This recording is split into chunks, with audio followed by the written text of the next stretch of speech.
When people learn that there's children in naturism, they're often surprised and shocked even. But you know, it wasn't always that way.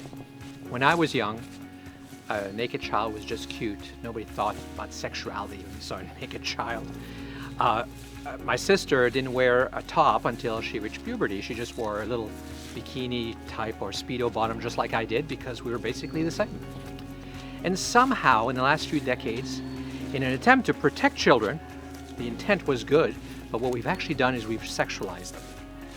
A 5-year-old in a bikini, that's not appropriate, that's indecent. And you know, this shame that we've put into them has not made any difference really, except it's made them more uncomfortable. But I don't think they're any safer. Naturists think there's a better way. Why don't we listen to some parents who are raising their children in naturism, and they can tell you more about why they think it's a good idea and address your concerns.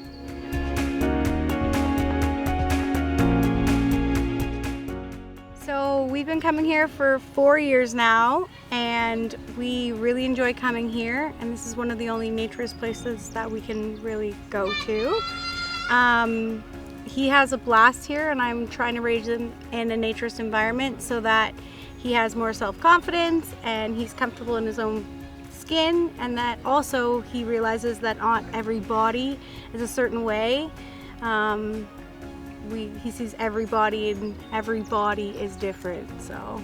And when we wake up on Saturday morning, the first thing in our mind is, let's go to the park and spend the weekend with our best friends, the best people around, and we just enjoy ourselves so much here. We love it. Naturally, my kids are just drawn to being naked. We've never really worn clothes at home, so when we found a place where we could be outdoors and enjoying the beauty of nature while not having to subject ourselves to clothing, it just seemed like a good place to go, and we've loved it ever since. For me, it's really important for my children to kind of have a sense of the natural human body and to really get a sense of how body shaming is something that is kind of put on, that isn't necessarily something that needs to happen or should happen by any means. They come here, they see that everybody's different, they get comfortable in their own body, and it all of a sudden doesn't become an issue. There's no problem. There's no, oh, you know, this person's different, and oh, that person's like, we know everyone is different. We know that everyone has, you know, different qualities about them, and that's okay. That's great. That's what makes us all human. People have expressed concern that if their children are nude all the time, they're going to be confused as to when it's okay to be nude and when it's not. I think if anything, this kind of helps them understand when those boundaries exist, right? Like out in public, you know, it's not acceptable for different reasons, but here it's acceptable, and they know that like there's nothing wrong with being nude. There's nothing wrong with not having any clothes on. It's just a matter of, you know, where it's perceived to be acceptable or not, and they get that own understanding of just being comfortable in that environment, and they can kind of feel that out for themselves, and they know that, you know, there's nothing wrong with being nature as long as everyone's accepting of that, and you're in a beautiful, welcoming space such as this, then there are no issues. We have a lot of conversations around what society expects from children and what we choose to do in our own personal time, in our own home or in our own space. And Bear Oaks is sort of an in-between ground where there's socializing, but it's acceptable to be naked. So I think children are pretty intelligent. If you give them the opportunity to understand something, they usually can comprehend it. They know that when you go to a pool, you wear a bathing suit. They know at home they have the choices to wear what they want. My son actually calls this place the naked park, so he knows that when we're here, we are naked. He knows that this is the place that he can be naked, that he's comfortable and he's allowed to be himself and do what he wants to do here. The other thing they ask is, do you force your children to be nude? He loves it here. He knows that this is a safe place to come, and that he is probably one of the first people to strip down as soon as he gets here. Like, he's ready to go. He doesn't want to wait. His friends are there. He's ready to go. So he's not forced at all, and that's a pretty strong word too. So sometimes he comes and he'll say, you know, I don't want to be naked right now, and I say that's okay, as long as you know that when we're going swimming, we have to be naked in the park. He knows the rules. He knows which places he's allowed to wear his clothes, which places has to remove the clothes for things like swimming, obviously. He's very understanding of when and where to be naked. So Just kind of comes naturally to him, I guess. Never. I don't force my child to do anything, and we've been coming here this is our 4th year now, so since Charlotte has been 2. So this is something that she's completely used to. It's a part of our lives. Naturism is our lifestyle, and it's definitely nothing that's forced.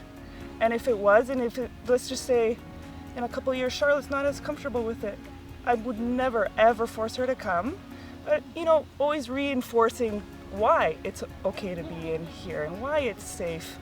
But if there's a time when she decides she doesn't want to, and that's okay too, and I'll just come by myself.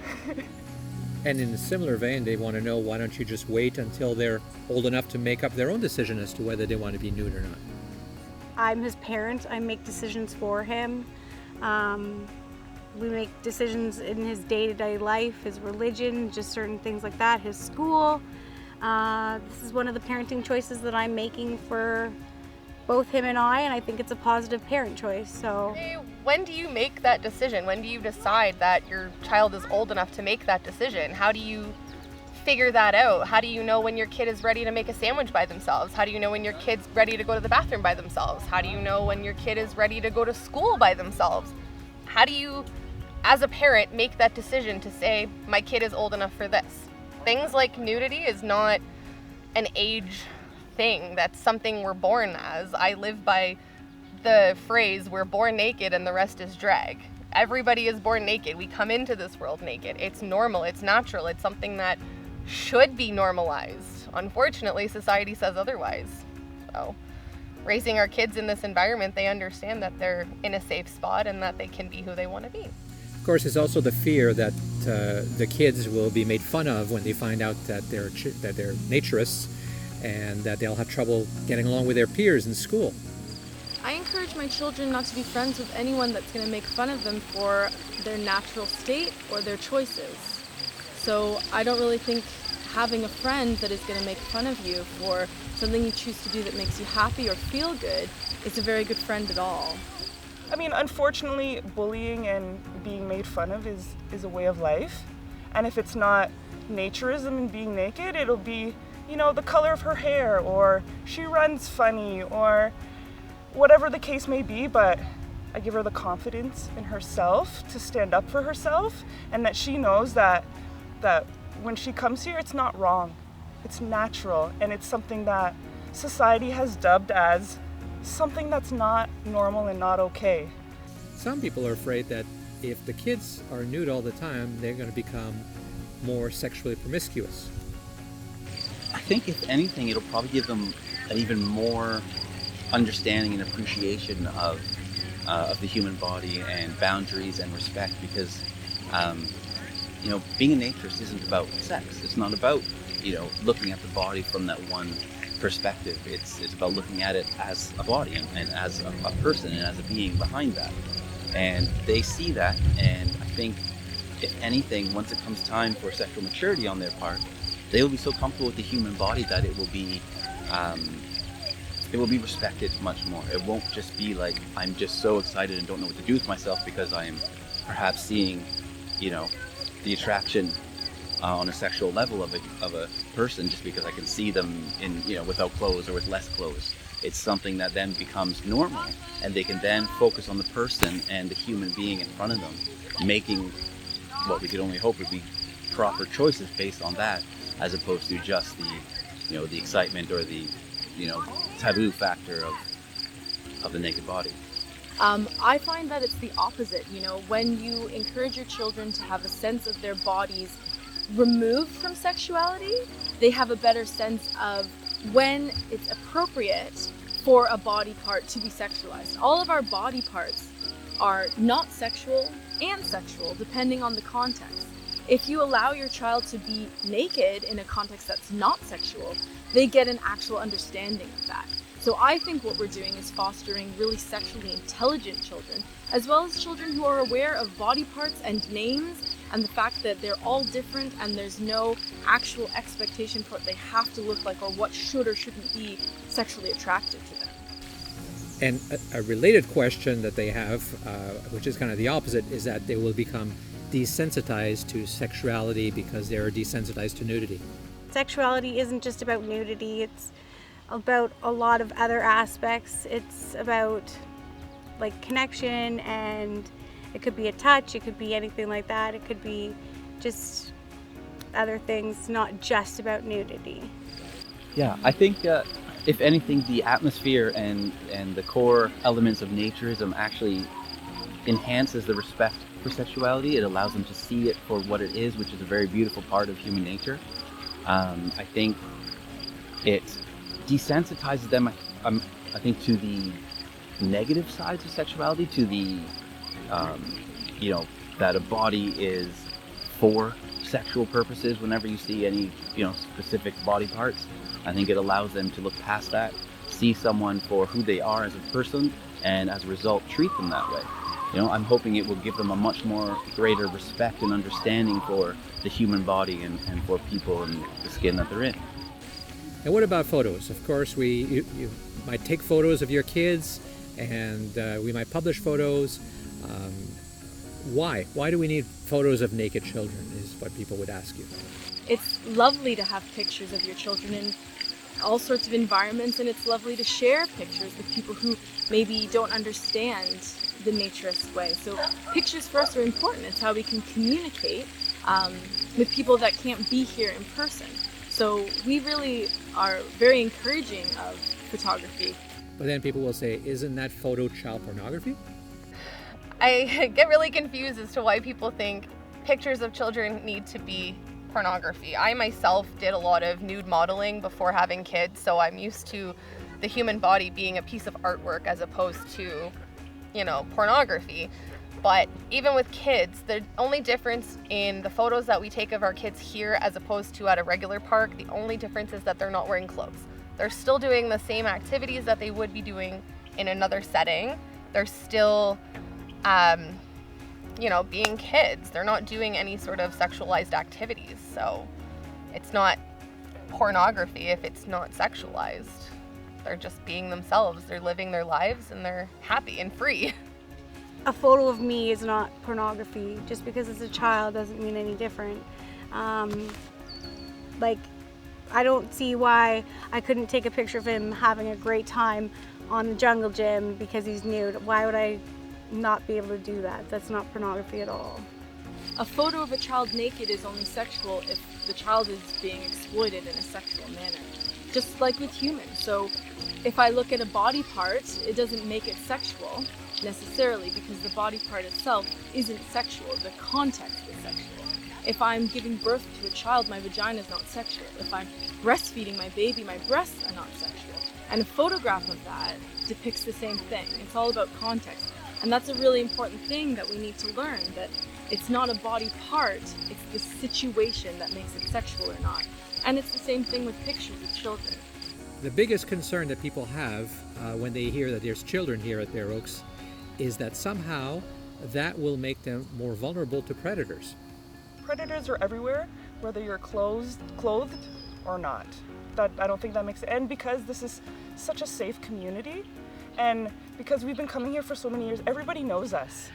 So for example, if someone saw something that may be inappropriate, you better believe they're telling somebody immediately because they know that that's not the child that goes with that adult. And it's a safe place and no concerns of that whatsoever. I feel like that's a very flawed notion of what this is all about. I mean, again, if you look at the true core values of naturism and what it stands for, even just spending, one day or even a couple hours here getting to know the people, like it's a very close community. We all believe in the same core values. We all try to portray those to everyone who comes here, and it's a very friendly environment. I myself, I have small children, and I feel comfortable here more than almost anywhere else. I'm more worried at a standard park where anyone could come and go and anyone could be there, whereas here it's a very controlled, comfortable environment, and you feel like there's a family of people looking after your children with you. But we shouldn't just take the word of regular people, even though common sense says it seems to be fine based on what you heard. Let's find out what the academic world, what the scholarly articles, if there are any, say about children and nudity in naturism. My name's Mark Storey. On the naturist side, I have been the kind of a staff writer and consulting editor for New Natural magazine, sometimes called N magazine, and that's been going on for I think a little over 20 years now. I've been for about 15 years. Was on the board of the Naturist Action Committee, a political action group that was what used to be an adjunct for the Naturist Society, as well as on the board of the Naturist Education Foundation, which was again another adjunct to the Naturist Society for quite a long time, and it had as its mission to provide education to college students, business leaders, legislators pertaining to naturism. I was also the director of the Naturist Education Foundation Research Library, one of the largest libraries in the world of naturist material. So I did the original collection and the original shelving of the books and magazines for that. I became pretty familiar with the naturist material and the material about naturism. I also teach philosophy at Bellevue College. Been doing that for 30 years full time, focusing on social philosophy, aesthetics, formal logic, critical thinking, just your basic introductory kinds of classes. I write regularly for N magazine. That's probably what I spend most of my time on when I have any extra time at all. Mainly history pieces on the history of naturism, the philosophy of naturism. And for the last 15 years, I've been doing a column called Insight, where I take a look at academic journal articles on naturism or something pertaining to non-sexualized social nudity. I'm pretty adept at finding the articles that have been written about naturism. And then my task for this column is not so much to critique them as to simply explain to a naturist reading audience why they might be interested in this particular academic research. So in terms of academic research out there, is there much on children and nudity and naturism and nudism in terms of psychological and sociological kind of studies? There were more from the 1960s into the late 1990s, not so much in the last 20 years.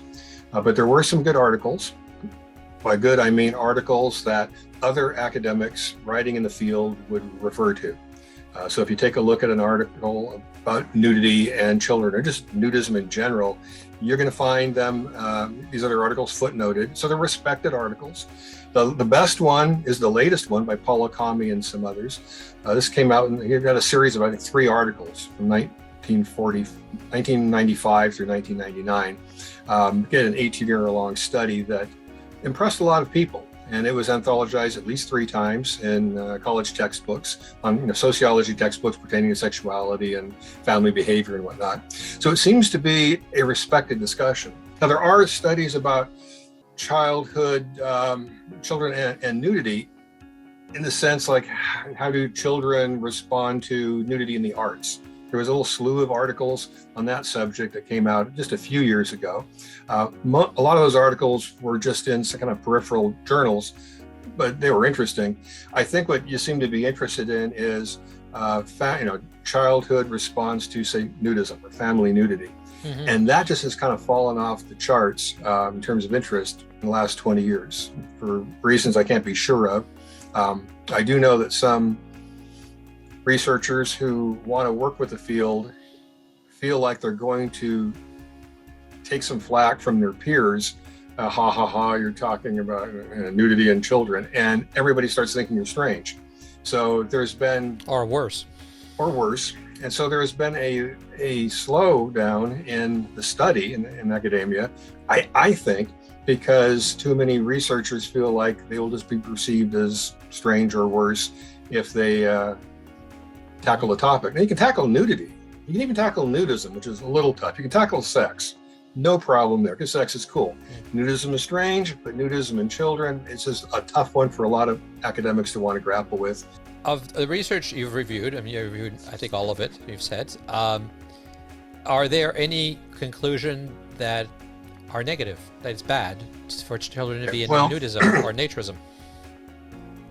My knowledge, all the authors I'm thinking of right now, these are academics publishing in reputable academic journals, print journals. I don't think any of them were naturists themselves. A couple of them may have tried it, going to clubs or something, just to kind of see what it was like, to get some firsthand experience.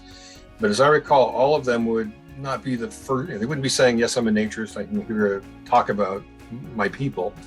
They just seem to be interested in the subject.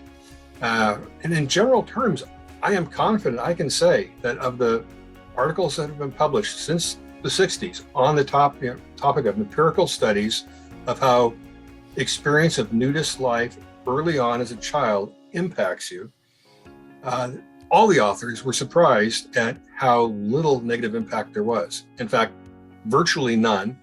Instead, what they're saying is it's flat out does not impact kids at all. I mean, you can study, we can have a neutral test set of kids who are not nudists, and we can have kids that grew up in nudist families. And it turns out they both have the same kind of body acceptance, the same kind of concerns about sexuality as they're growing up. But a number of these studies, I'd say more than half, in particular a Kami study, the best and biggest study, said actually it seems to actually help kids out, particularly boys. One study showed that there was virtually no huge effect except the kids raised in nudism, the boys tended to have less theft as a teenager, less interest in sexual behavior outside of marriage anyway, and less drug use. What seems to be clear from a completely even-handed, I'm going to say objective basis of reading these things, it looks like a life growing up, all else being equal in a nudist environment, is actually beneficial. But Akami's conclusion regarding children and seeing parental nudity growing up, his conclusion was there's absolutely no reason to think it hurts kids, and it looks like it might actually help boys, and there's absolutely no empirical evidence to show or to back up the mania society and legislators are having to put restrictions on non-sexualized nudity in the home. Kids aren't hurt by it, according to the academics. So the fact that some of these studies go back to the 60s, does that make them any less valid? I don't think so myself. Some of the studies were from kids at nudist camps, and to the degree the environment of a nudist camp in the 60s, they shifted a bit to the 2020s. To that degree, nudist life for a kid might be a little bit different than it would have been in the 1960s. But as far as I can see from my experience with nudist camps today, they're just as supportive of keeping things safe for kids and allowing kids to play and do whatever kids like to do in the swimming pool and whatnot. It looks like it should be the same basic kind of experience. Certainly bodies are the same. I can tell you that the academics doing research that has something to do with this topic and are wanting to quote from articles of the past to support their position, they're quoting these authors from the 60s, 70s, 80s, and 90s today as if they're relevant and supportive of their position. So the academics, the scholars in this field, don't belittle the fact that some of the stuff came out of the 60s. So scholarship seems to be just as impressed or unimpressed with it. It doesn't seem to make a difference. Well, what's important is in research like this also is to replicate things, so that it's not just a coincidence that something lined up a certain way. What do you think it takes? I mean, the problem is, of course, is who's funding this, right? A lot of research is done based on the kind of funding you can get, and would there be any funding available for this kind of research? That I don't know. Some of these authors will talk about their funding. The way it seems to work with the articles we're looking at here, we're considering here, a researcher gets an idea, has a desire to pursue a hypothesis. Like for instance, Marilyn Storey, different spelling. Mm-hmm. Marilyn Storey in the 70s, I believe it was, wanted to find out if nudist kids differed much from non-nudist kids, particularly regarding their attitudes about sexuality and body acceptance. She got some funding from somewhere. I don't remember the details. I remember her talking about it, and it just didn't seem like a huge issue. And she found the funding from somewhere. Somebody thought she was going to do reputable research and was able to go for it. And by the way, her results were that the nudist kids grew up with considerably more body acceptance than the non-nudists. No, but to me, the question is almost should be the other way. I know I'm biased as a naturist, but not wearing clothes is our default state of being. I know it's not in society, but from an evolutionary standpoint, we haven't worn clothes most of our existence. So it would seem that the question is whether wearing clothes, which is a relatively recent phenomena, is harming children. I do agree. I think a case could be made that parents or legislators or society inculcating the idea into a kid that he or she is somehow bad, the body's bad, and that if he sees a human body, that he will somehow be harmed or messed up. That is a harm. It certainly can harm a child. But I know more than an adult. You know, adults are going to be just as harmed by it as kids. It's kind of sad that it happens to kids because they have more potential, it seems like. Once you get an adult, you're so messed up in so many ways. You're kind of, well, do the best you can, dude. But a kid, it's kind of hard. It's sad to see a kid who just naturally wants to run around in a sprinkler buck naked, as I did when I was a little kid. My mom tells me, not really put on shorts, and somehow have that be driven into him. My mom, she remembers seeing her dad drive away in a car one Sunday morning. He had to go to work or something, and she ran outside, took her little dress off. She had nothing on underneath, and just kind of waved it in the air, saying goodbye to Dad. And the dad slammed on the brakes, drove back, came back and spanked the heck out of her. And she isn't an adult, is an older adult telling me this a billion years later. She said that just stuck with her so much. She had no idea what she did was bad. And that probably messed her up a little bit the rest of her life. But yeah, maybe the dress didn't hurt her, but her dad's response to her just being naked and happy, that's what hurt her, not the nudity. Yeah. It's the parental response. That was sad.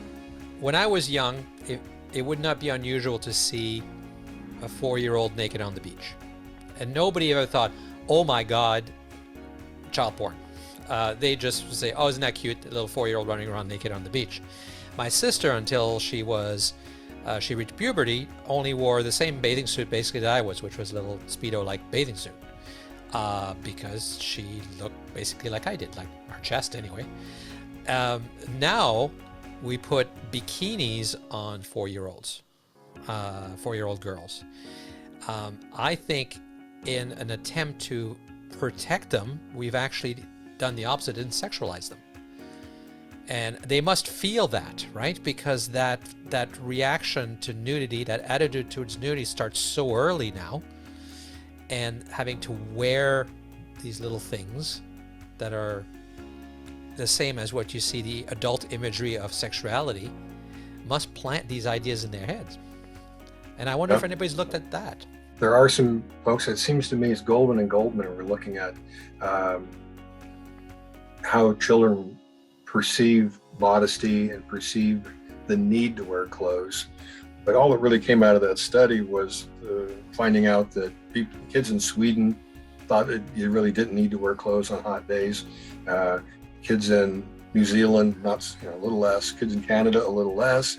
At the bottom of the pile, of course, in the English-speaking countries outside of Sweden, it was the United States, where kids just thought, oh my God, yes, we have to wear clothes, even if it's warm. I remember the conclusion of that Goldman and Goldman article was that we need to be really careful what we teach our kids.